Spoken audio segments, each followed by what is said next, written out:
Hello student, Tagore jet classes online YouTube channel पर आप सभी का स्वागत है। आज हम आपको मृदा क्षरण या मृदा अपरदन की विधियां, मृदा अपरदन, जलीय अपरदन, वायु अपरदन, इनकी विधियों के बारे में, प्लस मृदा संरक्षण की विधियां, मृदा संरक्षण किस किस विधियों से होता है, सस्य जनित विधियाँ हैं, मृदा क्षरण की यांत्रिक विधियाँ, इनके बारे में आपको आज पूर्ण विवरण रूप से जानकारी दी जा रही है। सबसे पहले बात करते हैं मृदा क्षरण या मृदा अपरदन, जिसको कटाव कहते हैं। ये होता है प्राकृतिक शक्तियों द्वारा एक स्थान से दूसरे स्थान पर पहुंचना या होना। ये मृदा क्षरण को परिभाषित करता है। और मृदा क्षरण दो प्रकार से होता है। सबसे पहले बात करते हैं प्राकृतिक मृदा क्षरण। वह क्षरण जो जल और वायु द्वारा होता है उसको प्राकृतिक मृदा क्षरण कहा जाता है। और दूसरा प्रकार है त्वरित मृदा क्षरण, जो पशुओं द्वारा चराकर या मनुष्य द्वारा खुदाई करके या जंतुओं द्वारा जो क्षरण होता है वो कहलाता है त्वरित क्षरण। इस क्षरण को कृत्रिम मृदा क्षरण के नाम से भी जाना जाता है। अब बात करते हैं मृदा क्षरण की विधियां। अब इसमें कौन कौन सी विधियां होती है जो मृदा क्षरण को प्रभावित करती है, मृदा क्षरण उनसे होता है। सबसे पहले बात करते हैं, ये दो प्रकार की होती है। मृदा क्षरण प्रकृति में दो प्रकार से होता है। नंबर 1 जलीय क्षरण। जलीय क्षरण से मतलब है जल द्वारा मृदा कणों का कटना व बहना, जलीय क्षरण कहलाता है। इसमें से ये क्षरण 4 अवस्थाओं में पाया जाता है या 4 अवस्थाओं में होता है, या कह सकते हैं जलीय क्षरण की 4 अवस्थाएं पाई जाती है जिनसे जलीय क्षरण प्रभावित होता है। सबसे पहले बात करते हैं बौछार क्षरण, जिसको स्प्लैश इरोजन के नाम से भी जाना जाता है। ये वर्षा जल द्वारा मृदा कणों को अलग थलग करने की क्रिया को कहते हैं बौछार क्षरण। ये क्षरण जलीय क्षरण की प्रथम अवस्था भी कहलाता है। अगर कई बार पूछा जाए जलीय क्षरण की प्रथम अवस्था को कहते हैं तो ऑप्शन में आपको 4 अवस्थाएं जो दी हुई है, परत, बौछार, रिल, अवनालिका, उनमें से आपसे क्वेश्चन पूछा जाएगा। हो सकता है कि इससे थोड़ा सा नेगेटिव क्वेश्चन भी पूछ लिया जाता है कई बार। निम्न में से जलीय क्षरण की अवस्था नहीं है, जैसे आपको दिखाया जा रहा है कि प्रथम है बौछार, दूसरी है परत, तीसरा रिल क्षरण। इसकी जगह आपको जैसे वायु क्षरण की कोई भी दिया जाए, उच्छरण, निलंबन या सतह सर्पण, तो आपको इस तरह भी थोड़ा सा ध्यान रखना है। इसके बाद बात करते हैं बौछार क्षरण। वर्षा की जो बूंदे का आकार रहता है और उनकी जो सघनता है उस पर ज़्यादा निर्भर करता है। जितने बड़े आकार की वर्षा जल बूंदे या उनकी ज़्यादा सघनता होगी तो उससे परत ये बौछार क्षरण सर्वाधिक प्रभावित होता है। और कम सघन या बूंदों का आकार कम होने पर बौछार क्षरण कम होता है। दूसरी बात करते हैं नंबर 2 परत क्षरण, जिसको सीट एरोजन के नाम से जाना जाता है। ये क्षरण भी अब मृदा अपरदन में नग्न आंखों से दिखाई नहीं देता है, क्योंकि इसको आप देख नहीं सकते हैं। परत क्षरण पानी की परतों के बीच में बहता है और पानी बहने से क्षरण का आकलन नहीं हो पाता है, इसलिए इसको नग्न आंखों से नहीं देखा जा सकता है। ये खेत की उर्वरता को भी कम करता है, क्योंकि इसमें से मिट्टी की जो परतें बनती है वो पानी के साथ घुलकर और उसके उपजाऊपन को एक स्थान से दूसरे स्थान पर पहुंच जाता है। दूसरी बात करते हैं परत क्षरण सबसे अधिक हानिकारक होता है, क्योंकि ये आंखों से दिखाई नहीं देता और इसमें मृदा उपजाऊपन या उसकी उर्वरता कम होती है, इसलिए ये सबसे ज़्यादा घातक या नुकसानदायक माना जाता है। इसी के संदर्भ में बात करते हैं नंबर 3 तीसरा जो अवस्था है रिल क्षरण अवस्था। ये नम व तुरंत जोते गए खेत में अधिक पाया जाता है, क्योंकि वहाँ मिट्टी नम होती है, गीली होती है। इस वजह से ये रिल क्षरण सबसे ज़्यादा उस क्षेत्र में पाया जाता है। और ये पहाड़ी क्षेत्र, जैसे अपन बात करें हिमाचल प्रदेश पहाड़ी क्षेत्र है, वहाँ रिल क्षरण अधिक पाया जाता है।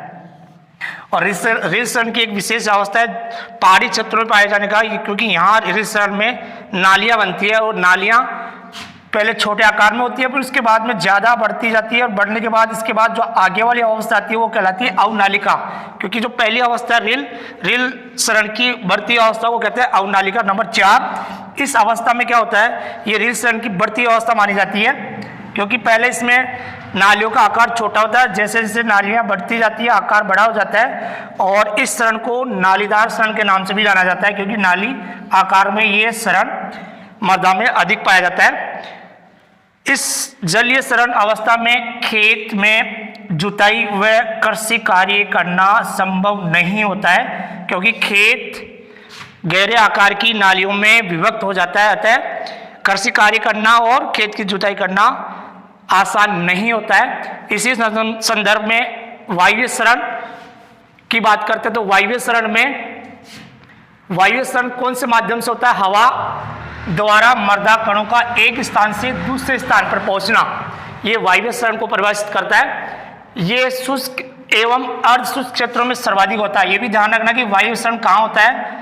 जहां मिट्टी या वायवीय कम पाया जाता है, अर्ध शुष्क होता है। जैसे आपकी बात करें तो पश्चिमी राजस्थान इसका सबसे बड़ा, अपने राजस्थान में बड़ा क्षेत्र है, वहाँ मिट्टी होती है बलुई मृदा, और बलुई मृदा में जीवांश पदार्थ की मात्रा सबसे कम होती है, क्योंकि जिस मृदा में जीवांश पदार्थ की मात्रा ज़्यादा होगी उसके कण पास में इस तरह चिपके होते हैं और वो मृदा कण उसको एक ठोस भाग में बांधे रखती है। जिसमें ये कम पाया जाता है वहाँ वायवीय शरण की समस्या ज़्यादा पाई जाती है और ये बलुई मृदा में सबसे ज़्यादा हानिकारक होता है।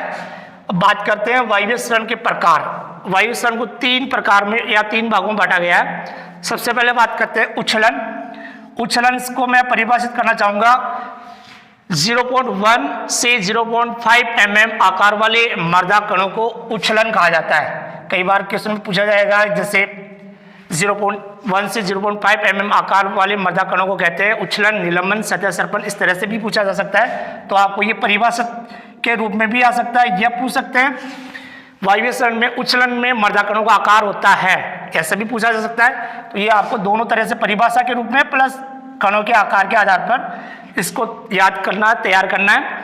बात करते हैं नुकसान की, तो उछलन में भारात्मक 10 से 50 से 70% हानि होती है, क्योंकि इसमें मृदा कण 0.1 से 0.5 mm आकार वाले होते हैं जो अपने स्थान से उछलकर एक स्थान से दूसरे स्थान पर पहुंचते हैं।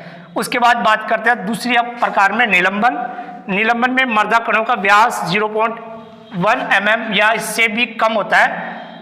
ये निलंबन अवस्था में होता है। इस अवस्था में मृदा कण हजारों किलोमीटर दूर हवा में उड़कर या उछलकर पहुंच जाते हैं। इसके बाद अवस्था आती है तीसरी सतह सर्पण, जिसको कहते हैं। सतह सर्पण में मृदा कणों का व्यास 0.5 mm से अधिक होता है, जो कण ओनली रेंग के चलकर एक स्थान से दूसरे स्थान पर पहुंचते हैं, क्योंकि आकार मोटा होने के कारण मृदा कण उड़ के नहीं पहुंच पाते हैं। इस क्रिया को सतह सर्पण कहा जाता है।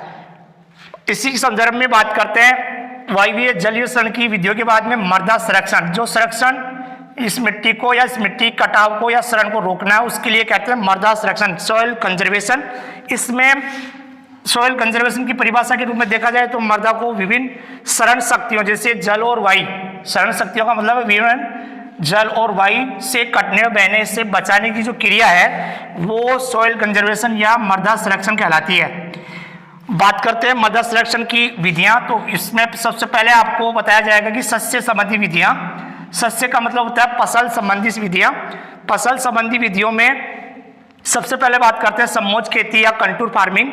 ये उन क्षेत्रों में अपनाए जाते हैं जहां पहाड़ी क्षेत्र होते हैं या ढलान अधिक होता है। जैसे बात करें HP हिमाचल प्रदेश में, ये पहाड़ी क्षेत्र है, ढलान वाले क्षेत्रों में कंटूर बना के और ऊपर बहने वाले पानी को रोका जाता है, जिससे जलीय शरण नहीं हो पाता है। दूसरी बात करते हैं भूपरिष्करण की दूसरी विधि है टिलेज, जिसको आप कहते हैं। और टिलेज का मतलब है खेत की गहरी जुताई करना, और गहरी जुताई करने से बहता हुआ पानी मृदा द्वारा अवशोषित कर लिया जाता है, जिससे मृदा या जलीय शरण होने की संभावना सबसे कम होती है। इसके बाद विधि नंबर आती है 3 मल्चिंग। मल्चिंग का मतलब पलवार से मतलब है ढकना, और ढकना है मृदा की ऊपरी सतह को ढकना है। ढकने से मतलब है अजैविक पदार्थों से ढकना।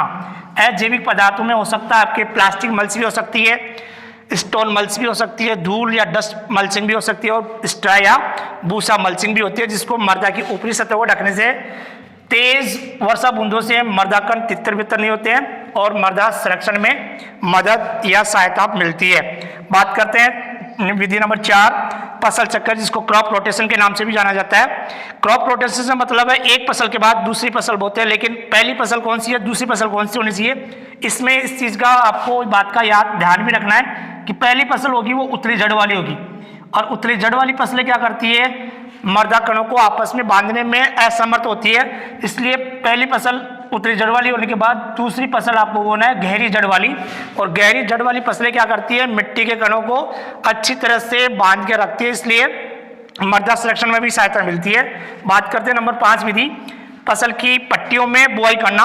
पट्टियों में बुआई करने से एक तो तेज जल प्रवाह और वायु का जो प्रवाह होता है उससे अवरोध रुक जाता है, और वहां मृदा जलीय और वायवीय शक्तियों द्वारा उसका संरक्षण हो जाता है। अब बात करते हैं सस्य जनित के बाद में मृदा संरक्षण की यांत्रिक विधियां। यांत्रिक विधियों में सबसे पहले बात करते हैं क्यारी या थाला बनाना। क्यारी या थाला बनाकर अगर खेत की सिंचाई की जाए तो मिट्टी का जलीय शरण रुकता है। एक थाला बनाकर सिंचाई करने से भी थाले के चारों ओर घास आदि उगने से भी जलीय शरण रुकता है। उसके बाद दूसरी बात करते हैं अधोभूमि की गहरी जुताई करना। अधोभूमि की गहरी जुताई करने से बहता हुआ पानी मृदा द्वारा अवशोषित कर लिया जाता है, इससे जलीय शरण रुकता है प्लस वायु शरण में भी मदद मिलती है। बात करते हैं विधि नंबर 3, कंटूर टेरेस बनाकर। कंटूर टेरेस ढलान वाली या ढलान वाले क्षेत्रों में या ढलान वाली भूमियों में मिट्टी को 2 भागों में या खेत को 2 भागों में बांट कर वहां जो खेती करते हैं वो कंटूर कहलाती है, जिसको आप सीढ़ी नुमा भी कह सकते हैं या टेरेस नुमा कहते हैं। टेरेस का मतलब है छत नुमा भी हो जाती है, एक खेत नीचे और एक ऊपर हो जाता है, तो वो 2 डिवाइड भाग से बंटने से वो कंटूर या टेरेस कहलाएगा। तो ऊपर का जो वर्षा जल है वो ऊपर रुक जाएगा, नीचे का जल नीचे खेत में रुकने से क्या होता है, मृदा संरक्षण में सहायता मिलती है, मृदा शरण रुकता है। विधि नंबर 4, कंटूर खाई बनाना।